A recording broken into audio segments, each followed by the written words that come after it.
Good morning, good afternoon, good evening, Iowa soccer supporters. I'm Ben Brackett, your Soccer Talk co-host. A couple seats away from my good buddy and pal, Blake Siebers. Siebes, what's up? Championship Saturday. Gotta love it. Absolutely. It's a beautiful day, a little breezy, which gives it cools it off a little bit. Weatherman, what'd you say the humidity was like today? Oh, I mean, could be. We talked about record cold season tournament, record lows, but I think record low humidity today. It's dwindling in the single digits to 8% the last time I checked. Wow. 1A final today was between Des Moines Christian Lions and the Davenport Assumption Knights on the girls' side. We brought in our resident tactician, the Titan himself, Matt Sahag. Matt, what's up? Hey, what's up, guys? Glad you're here. You look sharp in the green. Quick little shout out too for our Pride jerseys we've got on, Siebers Menace Pride jerseys. So if you're listening to the pod, maybe you should hop on over to YouTube, subscribe, and check out our slick kits. Siebes, let's talk about the game. Yeah, so good game, right? Early morning kickoff, 10 a.m. Like you said, Ben, great weather. Both schools brought the fans, and Assumption started off on the front foot rather quickly. Yeah, I mean, experienced team, been here, 5 times in the past 5 years, and looking for their 6th, so certainly a comfortable, confident start from them. Matt, what'd you think about the nervy start from the Lions? I didn't really see a nervy start. Did they start nervy? I wasn't here because I I mean, was late. Assumption No. definitely, to me, was on the easily had the better part of the first 15 minutes. All Almost right. scored a goal there in the first 6, 7. Oh, okay. What'd you All right. think, Matt? Well, I thought it was just a really complete performance by Des Moines Christian, and from a lot of players in the team, I thought they stepped up. So, maybe I just had a little bit different view of the game. I thought You did, because you were on the other end as me for the first half. That's true. I had a totally opposite view to you guys. I think probably for Des Moines Christian, they were just trying to figure out, I think, which players matched up in which positions best, maybe in the first 10 or 15 minutes, even longer than that. Yeah, their attacking players are pretty fluid. They rotate them a lot.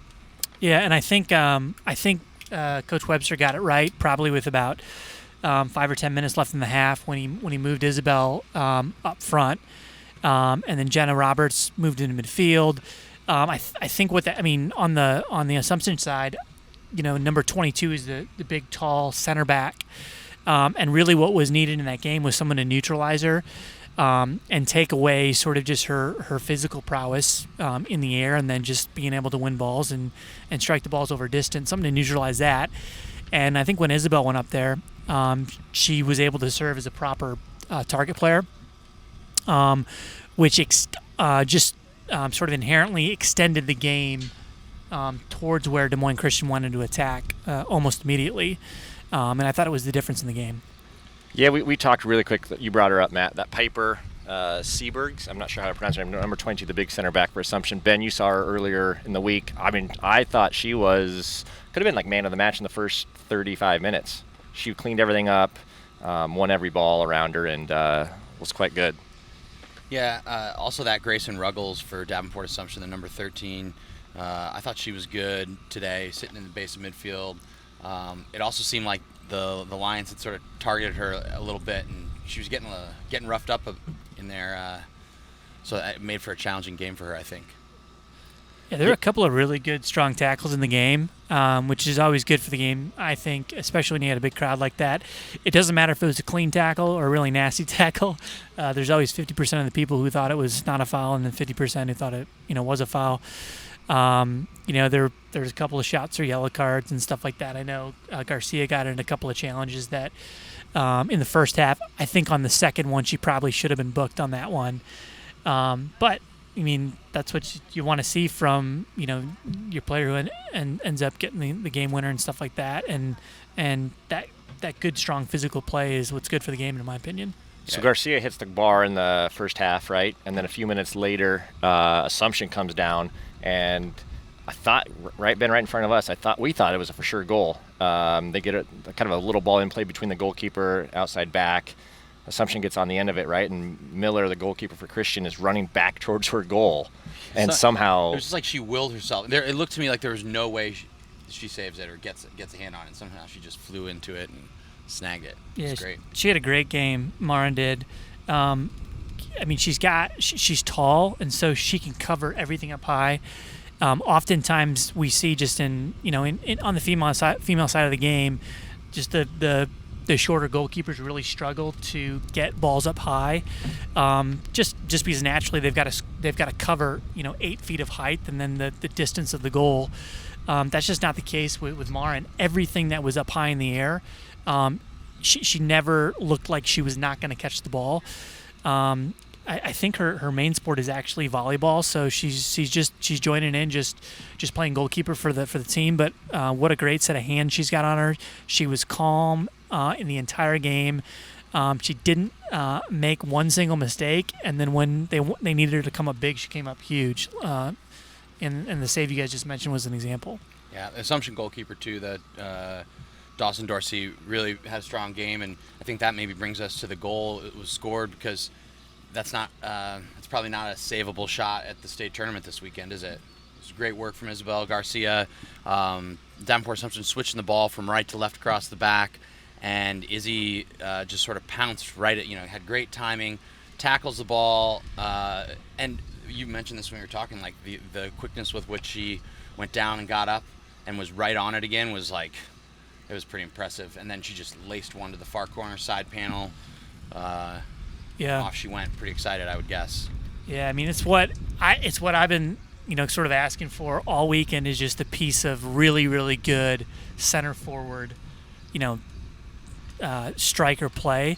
What I really liked about what she did was she actually probably could have challenged the ball before 22 won it, but she allowed 22 to take a touch to the outside and just sort of lured it in to basically timing the tackle on her before she could hit her second touch. So 22 takes actually a poor touch out of the distance of her feet, and Isabel times it, and then turns the corner at the same time. She gets fouled, and like you said, she pops up, takes another touch, and just a clean, crisp, finished textbook to the lower far corner. And it was really a pretty amazing goal. She finally didn't cut it back. She was in 2 or 3 times, had players beat, right, and then would always cut it on her left or right, and she just kept going forward finally and smashed it. Yeah, right. Those true goal scorers with a nose for the goal, they've got one thing in mind when they're in and around the 18-yard box, and that's scoring goals, and that's getting beyond defenders and penetrating. And so it's just, so many times we see players, you've got a player beat, you only need a little bit of a window to shoot or to get across somebody, and she picked her moment, unlike some others, and she got the game winner. Dan, go ahead, Ben. Well, I was just going to say, so I think from there, there were probably 20 some odd minutes left, and realistically, there weren't any real big chances. Definitely not for Davenport Assumption. Well, they hit the post there. Did they? Yeah, down at the it was at the far end. Yeah, I couldn't see that then. Maybe that was when I was doing my. But they definitely had the run, right? Assumption played a little bit different because that 11 up top was a handful in the first half. Yeah, that's Drew Dorsey, freshman. And yeah, her and Jocelyn, sister to the goalkeeper, yeah. Her and Jocelyn Helgins went at it, and that Helgins, did she make the all tournament team? Because I don't know, but she was. She did not. She did not. Okay, she should have. And then number 7, Pothoven, was really, really good. Playing that left back. Yeah, she's outstanding. So yeah, again, neutralized 11, who was an absolute handful, I thought, for Assumption there in the first half. Yeah, the other player I want to recognize is Megan Mcguire, number 12. She's the redhead in central midfield. I thought she had an outstanding game. Seen her play a couple of times this weekend, and she rose to the occasion for sure today. She's only a sophomore, and as you look down this list on Des Moines Christian, you see a lot of lower classmen. Looks like Jocelyn Helgins, number 14, is a senior. She won't be back, but is there another? Yeah, Courtney Smith is a senior. But otherwise, they've got a bright future ahead of them. So just a quick shout out to Megan Mcguire. I thought she had an excellent game in addition to the left backs in Sophie Pothoven. Is Dan Webster the man by moving Isabel Garcia up top and changing the game? It's the tactical change that makes the difference in the game, and I think those are the things that win championships, right? You as a coach, I think you observe, you analyze, and then you find solutions for what's happening in the game. Isabel got herself in a little bit of, she was getting, I think, a little bit frustrated in the first half, She was getting into some of those challenges in midfield, and I think by taking her out of there and putting her up front too, that just took her out of sort of the immediate zone of being in physical contact too, and it made a difference. The other change that he made too is she comes off at the end of the game, and we'll have to actually give her a hard time. I think she just showed up, but there's 6 or 7 minutes left. She goes down, she's injured, and she goes out, and then we see her going on the stretch. We're like, get back in the game here. What's going on? Maybe I would have liked to see her maybe grin and bear it and stay on, but hey, she came back on. And then I thought another really, really good change by Coach Webster was to put her back in midfield to just sort of solidify the game. When you get down in a championship game and you're in the last 10 minutes, it's all about managing the game, right? If you don't concede, you win. And so I thought it was really, really good that when she came back in, she played in midfield, and then the job was just get the result, right? Because that was what it was all about. Yep, right on. Well, quick little plug for our YouTube press conferences. We're going to have a chat here with the champions, the Lions, Des Moines Christian. We've got the all-tournament team captain, Isabel Garcia, and then Sammy Webster, also of the all-tournament team here. So check that out on YouTube, and then also stay tuned for some 2A action. All right, boys. The games just keep coming, don't they? We're here, just took in the 2A girls final, DCG, Dallas Center Grimes, Mustangs, against the WSR, Waverly Shell Rock Go Hawks. They've played once this year, or they had played once this year, early in the season with DCG winning 1-0. Waverly Shell Rock, the defending state champions, DCG losing to them last year in the final. We had a little rematch of that. So all the storylines. What'd you think of the game, guys? Go ahead. No Go ahead, answers? Titan Tactician. Go ahead. Okay. Start it. Oh, yeah, sorry. I should say we do have the Titan Tactician with us. He's in a great lime green shirt. You can check out on YouTube if you want it. I know. I'm not really comfortable in these bright colors, but I put it on today because it was the first kicking forward shirt I saw, and I haven't worn one all week. So,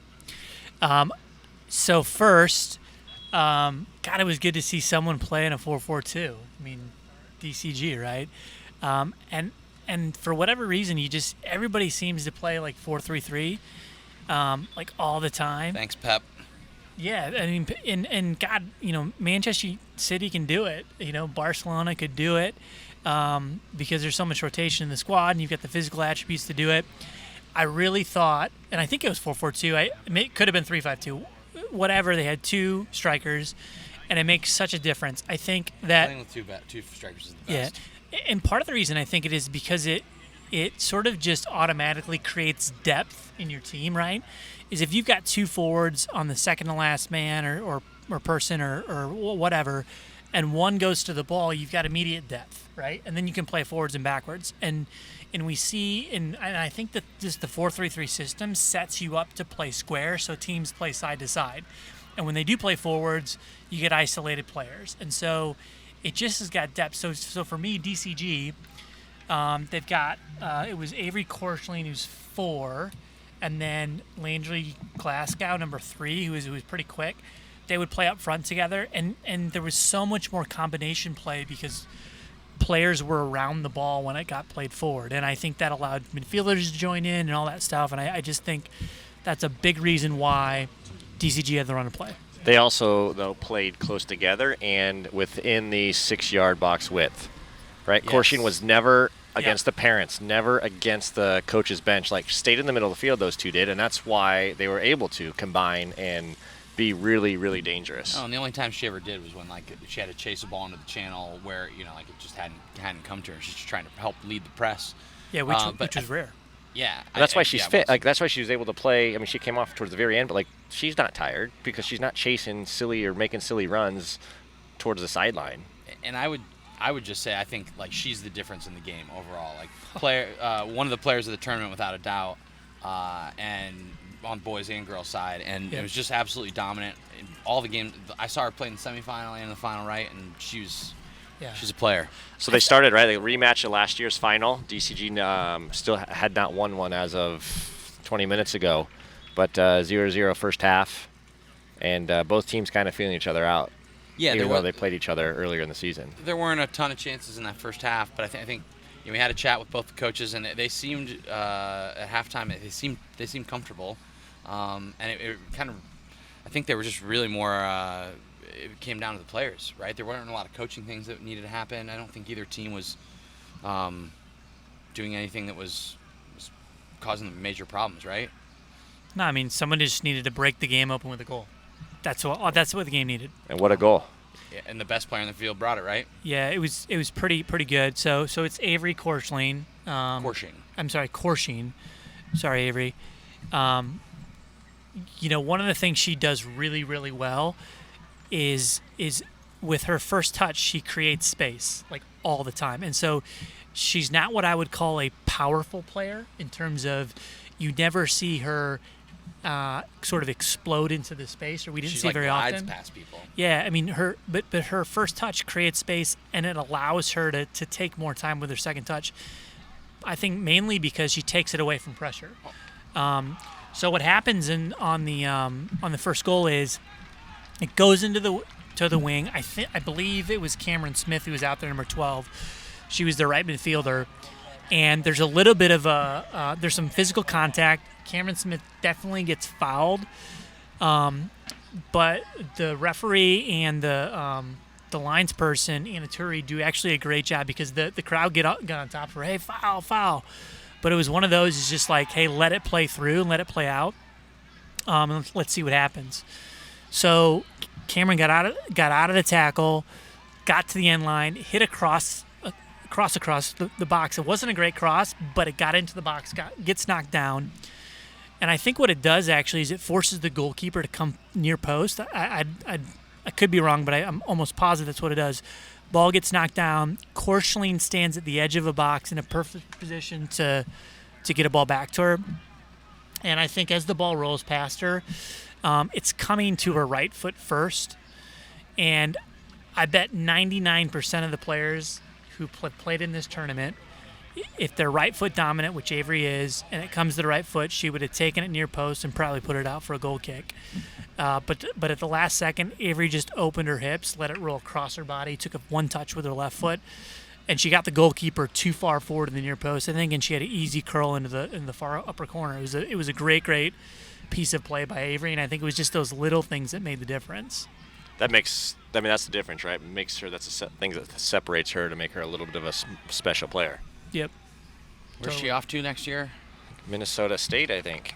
That's right. Kind of like half the best players here. I know. I feel like Minnesota State's picked up some good prospects here. Was that the Ankeny center back too? 7? Is she going to Minnesota State? I don't know the answer to that. We'll have to check that when we get to the 3A action. Let's wrap up the 2A conversation. Was there any other? I mean, obviously a later goal by Olivia Sear, sophomore. Ball, DCG been threatening. Ball comes across the box. The first run kind of misses the ball, and she's late and really just basically knocks it back across the goal, and really tucks it right inside the side net. It was great. Yeah, another really good goal. No surprise. Korsching's involved again. But I think, like, my observation is, and again, my recollection could be wrong in this, but if you were to take a snapshot at the 18-yard box at the time the goal scorer hits the ball in the back of the net, I bet you see at least 6-7 DCG players in the screen in and around the box and the goal. And you got to think about that because it's late in the game, right? And what this means is that the players have traveled together inside the box, and even though the ball has moved around a little bit, somebody is still back post to clean it up and put it in the back of the net. I think that comes down to shape. I think 4-4-2 allows players to just sort of manage their bodies a little bit better in the game. And you had DCG still moving forward at 1-0 and got the goal to put the game away at 2-0. Yeah, and historic win for the Mustangs, their first state title on the girls' soccer side.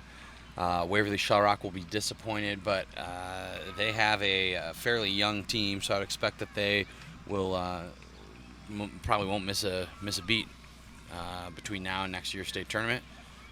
Overall, a great game, though. Yeah, perfect weather. Couple of raindrops. There was like 6 or 7, wasn't there? Yeah, it looks like we may have dodged them. So anyway, congratulations to the Mustangs. Let's move on to some 3A action. All right, slowly winding down Championship Saturday here at Cownie Soccer Complex in Des Moines. We've got a couple of fresh faces up here next to me, one less so than the other. We got Justin Forster all the way on the left. Justin, say hello. Hi guys, how's it going? And then we've got the less fresh face next to me, Matt Sahag, the Titan tactician, here to talk about the Yankee Centennial and Council Bluffs Lewis Central championship game. You guys saw it. What'd you think? Go ahead, Justin. You can start. Well, I thought Centennial took a bit of an onslaught earlier on in the game, first 10 minutes. Shimmer, Mcguire, Bates, the three up front, piled a lot of pressure onto Centennial. But once Centennial got into the game, they dictated the pace. They scored 2 goals within a 5-minute period. Avery Porter with the golden touch, the golden boot. Into the 2 classic goals, fantastic strikes.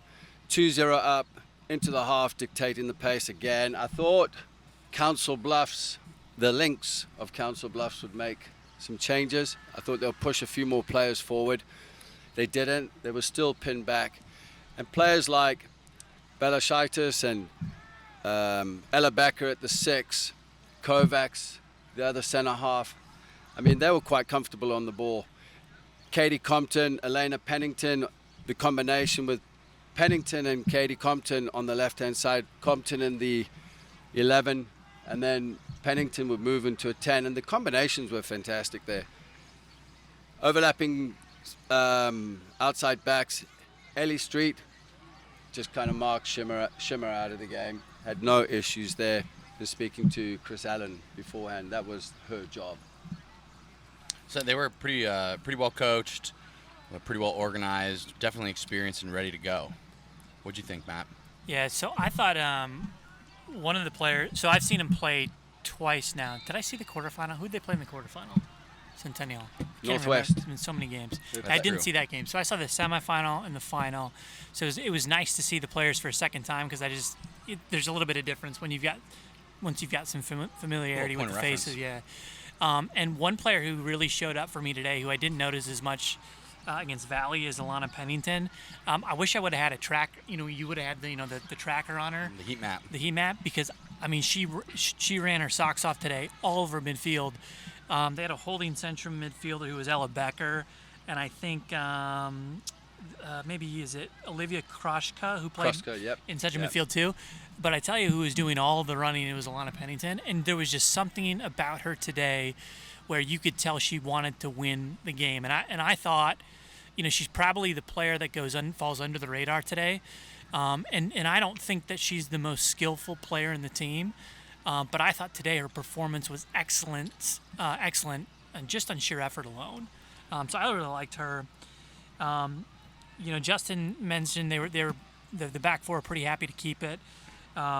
Today's game was totally different than the game against Valley. Council Bluffs, actually, they're down 1-0. They're even down 2-0, and they're still just allowing the Centennial to keep the ball at the back. Kovacs became almost like I wouldn't call her the playmaker because she was just kind of keeping it at the back. I think maybe next level or next step for her is, instead of just passing around side to side, is to make decisions sometimes to dribble to penetrate and draw maybe a couple of the strikers out and force some rotation in midfield, because I think they were pretty stale in midfield even when they played it at the back. I think that would have opened up the game even more if they would have a little rotation there. But just a totally, in my opinion, dominating performance by Centennial. Let's talk a little bit about the boss, Chris Allen. Obviously a successful stint when it was single high school as the Ankeny Hawks or Hawkettes, and then at the split he went over to Centennial, so he's now won 3 titles with Centennial. He won 2 with the Hawks previously. Bit of a stud himself, right? And I think what I thought was really cool is I walked by while they were doing a little bit of pregame talk, and the stuff that he was talking about was not necessarily what the Titan tactician would like to maybe want to talk about, and all the tactics and moving the board. It was all about leadership and character, and really like working for your team. And I think that I don't know, my opinion is that girls are a lot different than boys, and when they get that kind of information, they really take it on, and like you could see, I would guess, that they were really focused and sorted out. Whereas a lot of times, the boys are sitting there and they're just thinking about the, whatever they're going to do later. They're thinking about, how hard they're going to kick somebody or what their goal celebration is going to be. I say this from experience. So, I don't know. What a do you loaded guys think about Chris question Allen? that is. Holy cow! I think he's got a great. Do you have something to say, Blake? No, I just said what a loaded question that is. Well, Fair enough. I agree with Ben. I think he's got a great rapport with those young women. I think they know that and they respect it of him, and I think they feel like he respects them as well. And there's a lot to be said for that. He's definitely not a screamer and a shouter. No, he's not. And I think that goes a long way. For being a male coach dealing with women, right? Like we're not females. We're different sometimes, and I think it takes something different to understand the group that you're working with. Not just based on gender, but sometimes it is. Sometimes there's differences there, and I think it's a really, really positive attribute that Chris has. He clearly has been able to bring out the best in his players. Yeah, I agree. He's been around the game a long time. Ankeny Centennial. He's always had quality players come through the program. They all play club in the area. They all coached well. But you've got to give the head coach, Chris Allen, some credit as well for organizing them and putting them together. He's a good organizer. He puts them in shape. But a lot of these girls know the systems, especially the 4-3-3.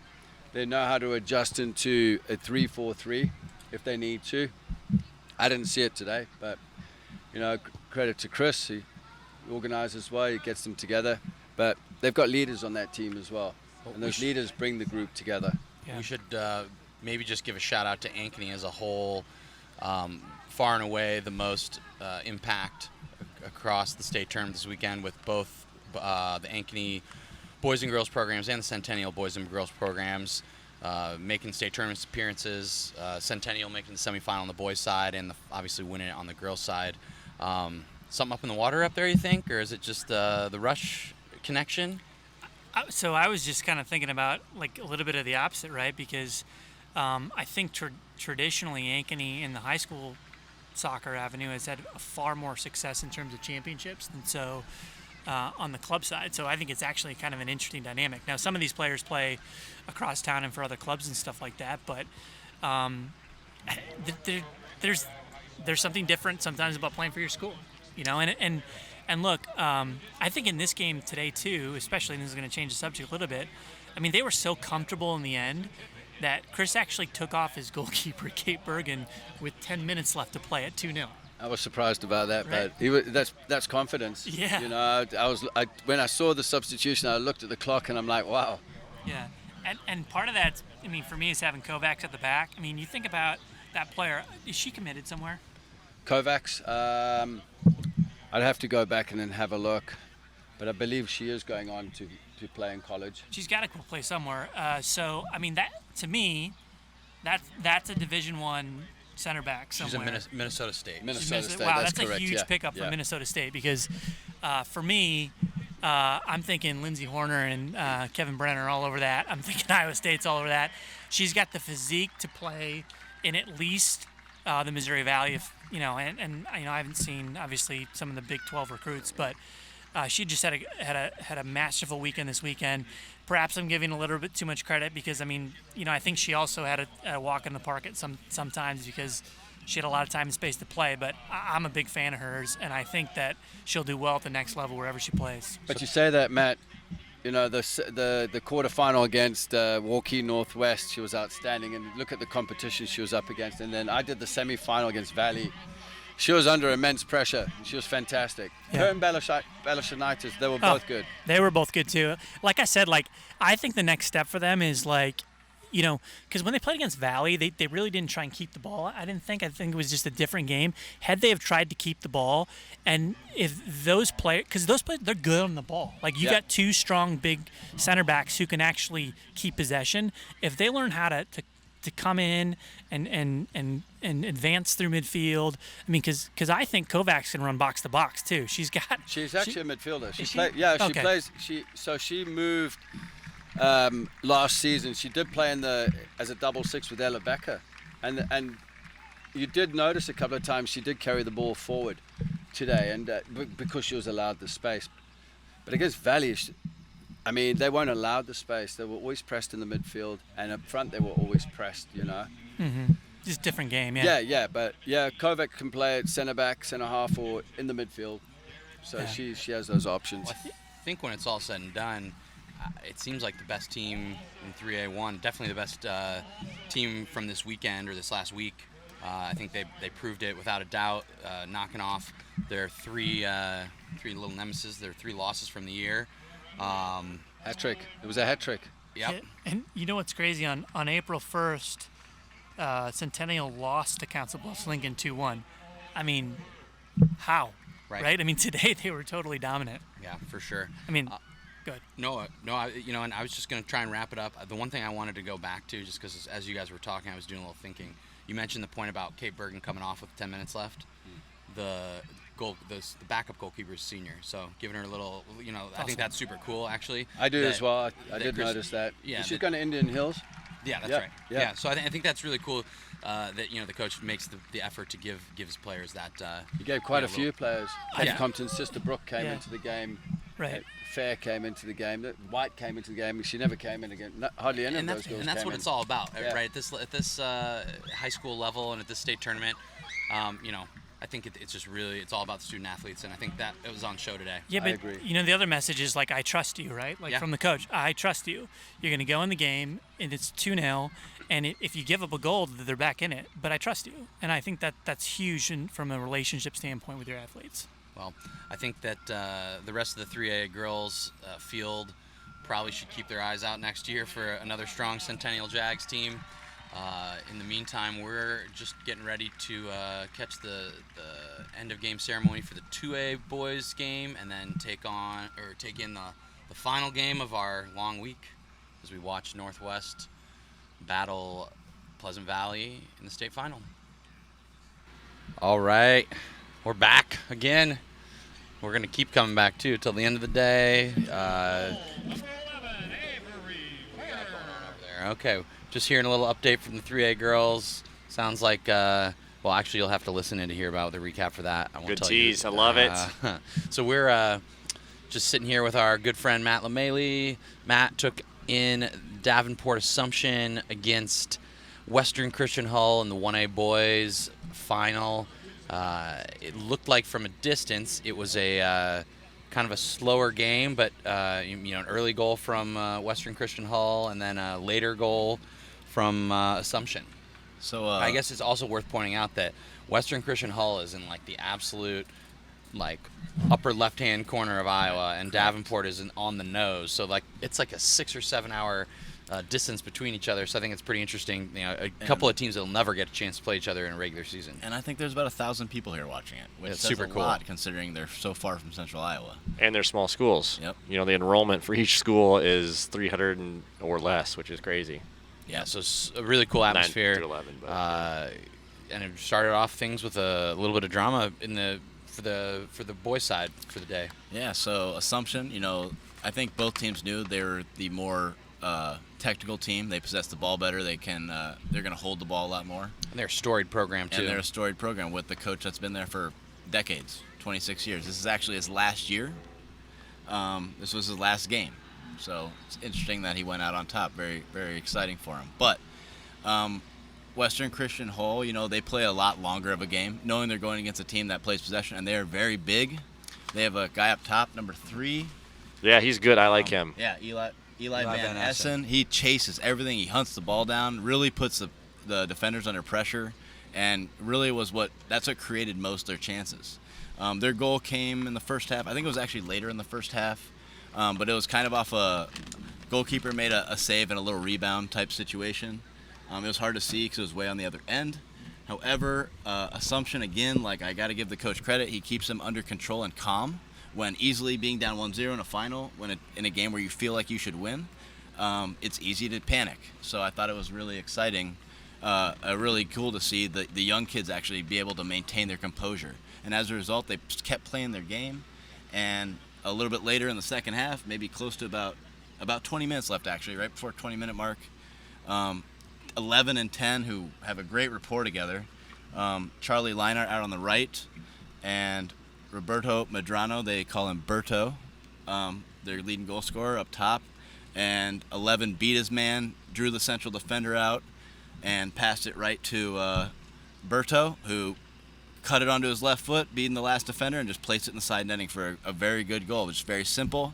And, I can't tell you how many kids in that situation would have hit it as hard as they could and not just placed it like he did. So I give him credit for his composure there as well. Especially being down 1-0, right? Correct. You might Correct. snatch at a chance like that. You can see why he's their leading goal scorer, why they like to play through him so much. And then by the time the game was ended, I had a good feeling it was going to PKs just because there were so many tired legs out there. It was basically just don't give up a goal for the most part. It's tough playing for both these guys. Both these teams played yesterday, so less than 24 hours. They played a second game. And Western Christian Hull had an overtime game, right? Yeah. Went all the way to penalties. So they had to have been gassed. I also think it's important to note that these smaller schools don't have depth, so they don't sub much. They sub maybe 3 to 5 players max, and 2 or 3 of those guys are really going in for 5 minutes just to give someone a break. Yeah, you could obviously tell for all those reasons that their legs were going on them, and it went to a PK shootout, which is exciting, and wasn't the greatest PK shootout we've ever seen, which has kind of been a common theme. Well, hold on a minute. I would argue, I'm not a fan of goalkeepers, but I would turn it around and say, what a great display of goalkeeping. I say one goalie had a great display, I thought. Okay. I thought the Assumption goalie was great, which is actually interesting to me because in the game, he didn't have a lot to do.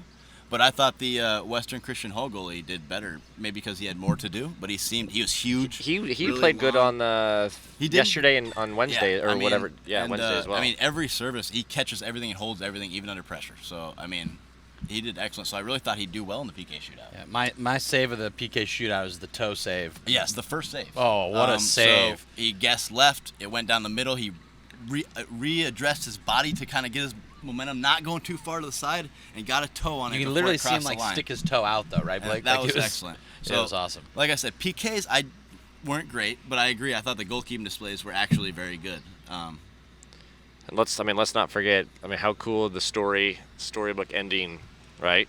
Yes. For Zeller at Assumption winning the last game as a Hall of Fame caliber coach. Yep. Yeah. Also, it's been almost 20 years since he's won a state tournament. So. What a way to go out. The writing was on the wall, wasn't it? Yep. Sure was. And I don't know if this is true or not, but I would assume his son, who's his assistant, would take over the program as well. So I feel like they're in safe hands going forward as well. Steve, do you remember Sam Zeller we played with? I do. We should have said hi to him. Well, shout out to you, Sam. Maybe he'll come over for the presser. Plug the presser on YouTube. You guys want to see these kids and coaches talk about their games? Click on the YouTube channel. Yeah, right on. Thanks again for joining us. We will be back. What's next, Steves? 3A girls? I don't know. Let's not let everybody know. They'll have to stay listening to find out. All right. Thanks. All right. The games just keep coming, don't they, Blake? We just saw the Pella Dutch against Council Bluffs Abraham Lincoln. No, Nope. Lewis Central. I'm getting the girls and the boys mixed up. My bad. They just got done playing, though. It is. It's kind of a crazy day out here, isn't it? It is. The girls and boys kind of rotating now. Yeah, for sure. So I apologize. So we had Lewis Central from Council Bluffs against Pella. Pretty good game. Yeah, I think what has hurt Pella throughout sometimes during the season, I should say, not throughout, but sometimes is giving up an early goal. And unfortunately, probably the worst time to do it was the final, and they did. They gave one up within the first 5 minutes, and but needless to say, battled back. So they did. They gave that one up against far end. You couldn't really tell who it was, but a good little goal by Lewis Central, and then Pella comes storming back, hits the bar midway through the half, and then sure enough, Lewis Central comes back and hits the bar on their own end. So it was actually kind of a cagey affair. Good friend Eric Berg of the pod just coming to say hello. But Hey, Bergie. Yeah, so back and forth game, and then guess who pops up for Pella? But old Isaac Samini. He's everywhere for them, isn't he? He is. He picked up a knock. The talisman, if you will, for the squad. I like that. Pull that one out of your Minnesota connections. I like it. But again, there's a corner, I think, from old Teddy Teddy A, I'll call him so I don't butcher his last name, and the big number 10 for Pella. Goes up, wins the ball, kind of flicks it on, and then falls at Samini's feet. Cool, calm, finishes. So completely changes the complexion at that point. 1-1 at half. And we had some halftime chats, right? We had a conversation with Mark Solomon. He seemed like the Pella coach seemed pretty comfortable, really, with where they were. He felt like they were in a good position, and they were ready to go for the second half. But the Lewis Central coach, Justin Driver, I mean, he used his full. Huh? James. Good Lord. Having a shocker. It's the end of a long week, isn't it? So we had we had like a 14-second walk and talk with him because he used all 10 minutes of his halftime to get information out to his boys, and it seems like it may have worked. Yeah, we'll have to ask him about that at the presser. I'm curious because that's definitely interesting. But yeah, they came out blazing again, starting the second half all over Pella and created two really good chances for Tyler, the goalkeeper from Pella, who was the hero the other last night. And he made some great saves today. Wow. But ultimately, Lewis Central was a little bit too much. Number 10 for Lewis Central, Colton Costello. He's a good player. He was really good. Ended up scoring the second goal to go up 2-1. And then Jonah Churchill was another good player for Lewis Central. And then Lewis Central, kind of sealed the deal there at the end, to put it up 3-1. And, I think once they got the second goal, again, Pella had third goal, yeah. Well, second goal. Second, okay, sure. Pella kind of exerted a lot of energy last night, emotional, and I think it was just too big of a hill to overcome, and that's where the third goal. Well, Pella played 2 overtime games, correct? That's right. So, I mean, they had to have been emotionally drained, physically, no doubt, but the emotions that go into this, I think sometimes are underestimated. There's a lot that goes into it, and I mean, even you just think about the celebrations and the highs to that.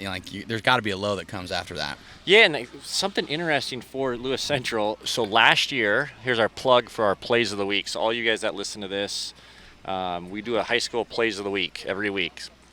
People submit goals, saves, tackles, assists. Haven't had any tackles, unfortunately. No. But some saves. But Will Devine, Lewis Central boy, I am 99.9% sure, scored a great goal last year. And guess who's the goalkeeper for Lewis Central? And guess who's wearing number 9 as a goalkeeper? Will Devine. You're kidding me. So, and his position is forward. So there's got to be a story here.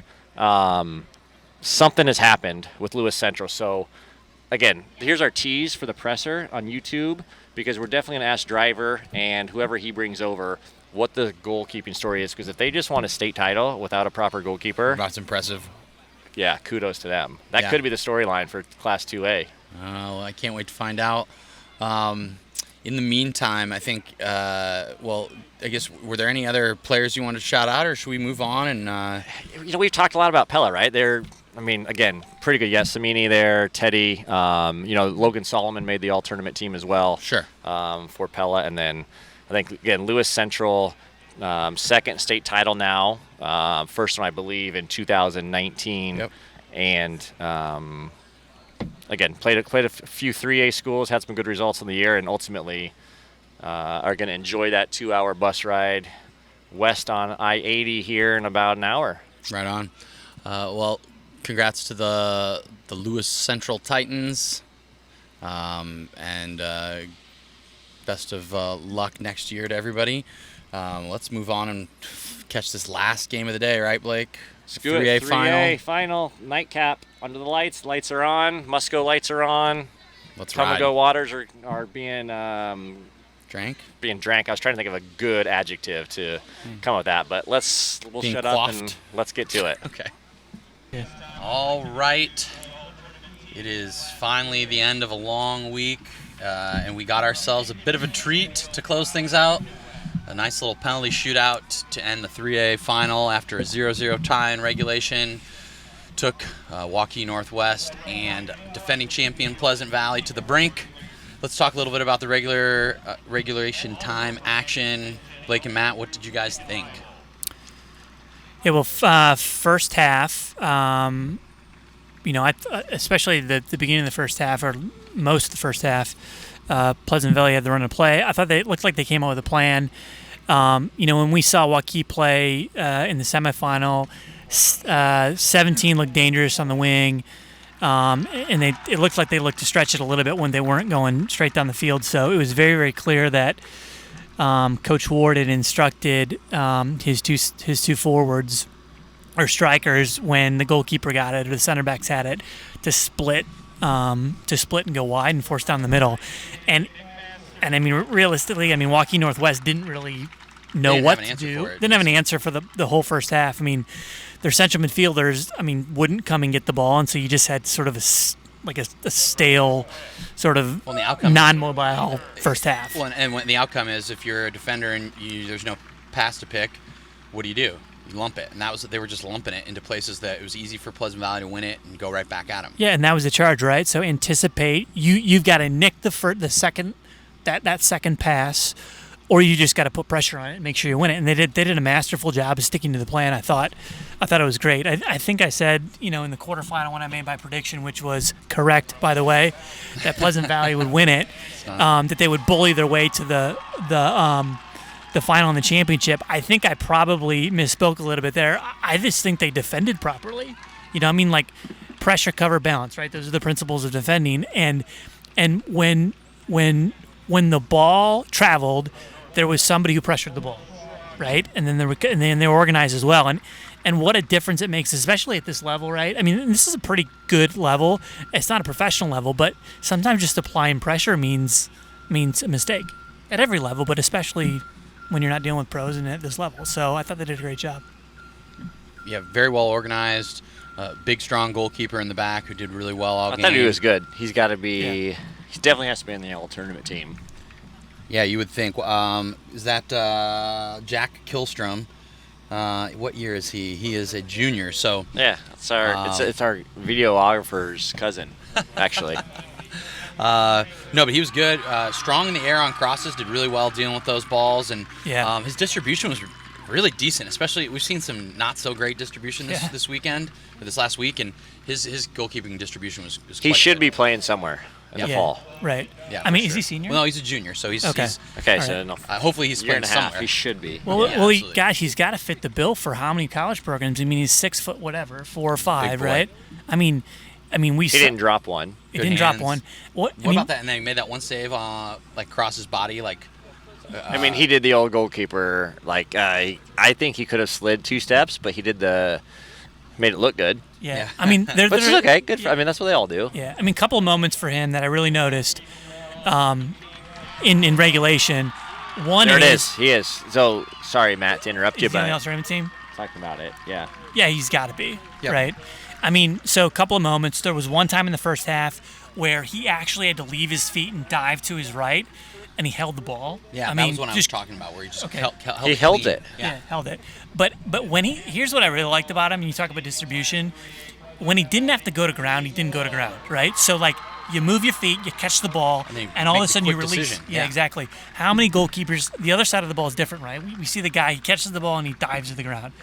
I mean, you can't distribute. If you're up 1 or 2-0 and it's late in the game, that makes sense. You might do that. But so, I mean, good, solid goalkeeping from the Pleasant Valley goalkeeper. Didn't give up a goal, right? No. And Blake, we had a good chat with the coaches at halftime. Carlos keeping us guessing, didn't come straight over. But it sounds like they were trying to figure out how to deal with the situation at halftime. They were going to talk about it. And then when we talked to Coach Ward, they didn't know. They couldn't figure it out. Well, whether or not they gave the information remains to be seen, right? But the players certainly didn't figure it out. Well, they definitely. I will say this to stick up for Carlos. Last game against Centennial, right? We were over there waiting, and he asked the guy specifically. I won't go into who it was, but he said, "Hey, do you know what we're trying to tell you?" And they, fair play to the boy, he goes, "No." He goes, "Okay, so here's what we're trying to do."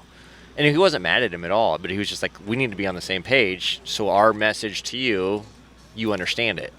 And clearly there's a disconnect because, at least I would think tonight, that the 2 center backs, especially they couldn't figure out how to play through the midfield, like you were talking about, Matt. Yeah, I think that I mean, I don't know how early in the second half we looked at each other and we just said, this is going to penalties. Like, it was maybe 5 or 10 minutes in, because you could just tell it was just, there wasn't going to be a team that was willing to break the discipline, and there was not going to be a game-changing player on the field that was going to make a difference. Right. Well, think about the context of the game, too, right? This is the third game in, 4 days. 4 days, second game in 2 days.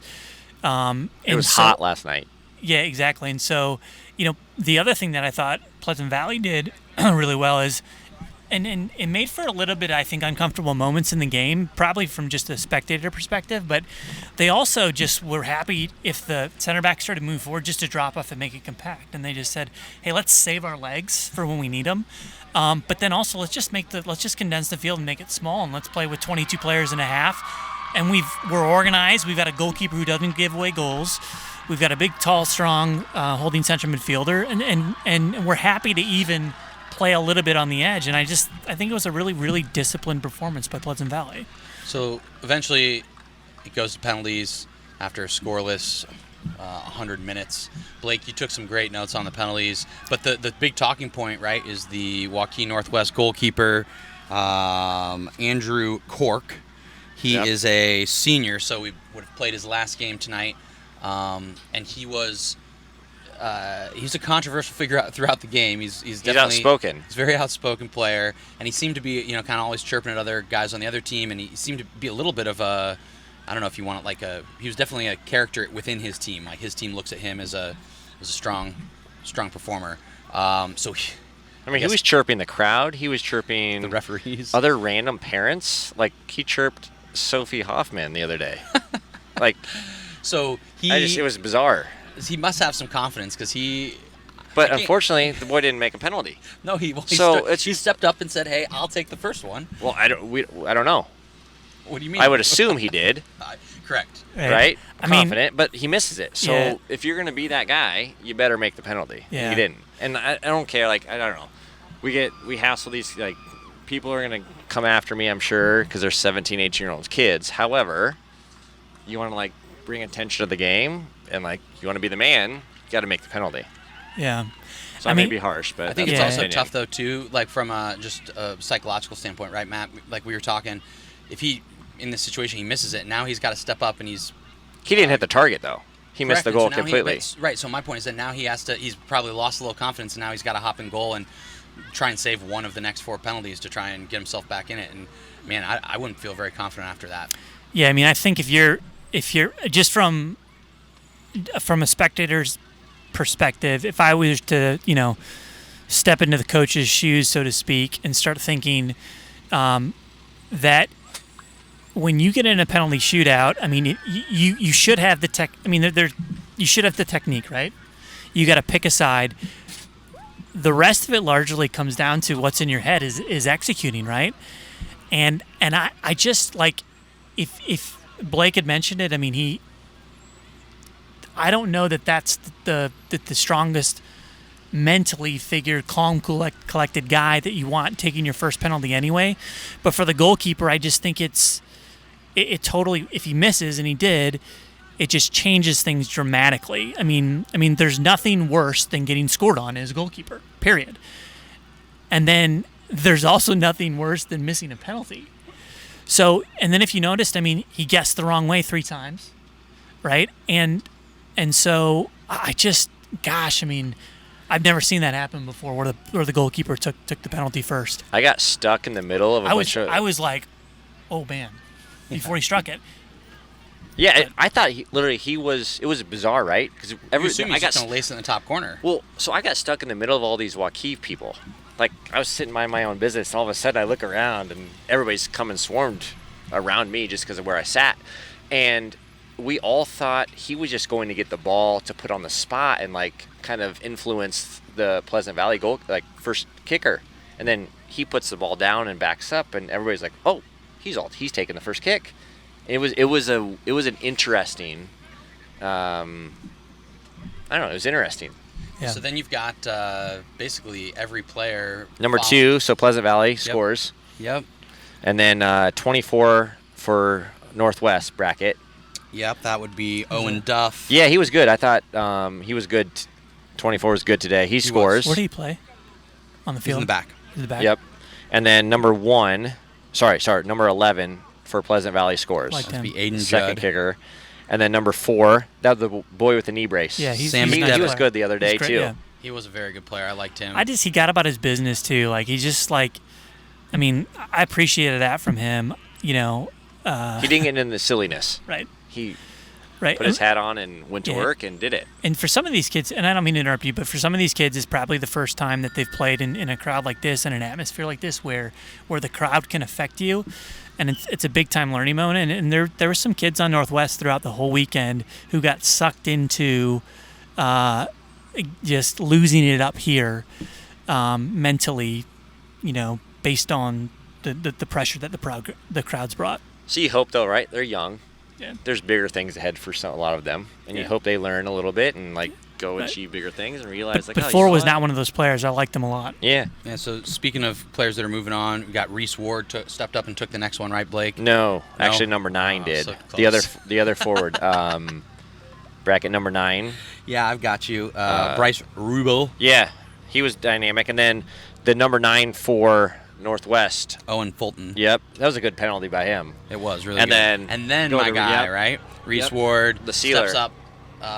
He's Interesting that he took the 4th one, by the way. Well, a lot of times coaches will say that the fourth one's the most important. I'm not sure I agree with that, but I've heard that strategy before. But you got to let him have a penalty. If they are the 5th one, right? Right, you may Your not best shoot. picker. Yeah. Right.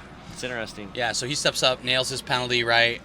He's going to St. Cloud next summer or next fall to play for Coach Sean Holmes. So all the best to him.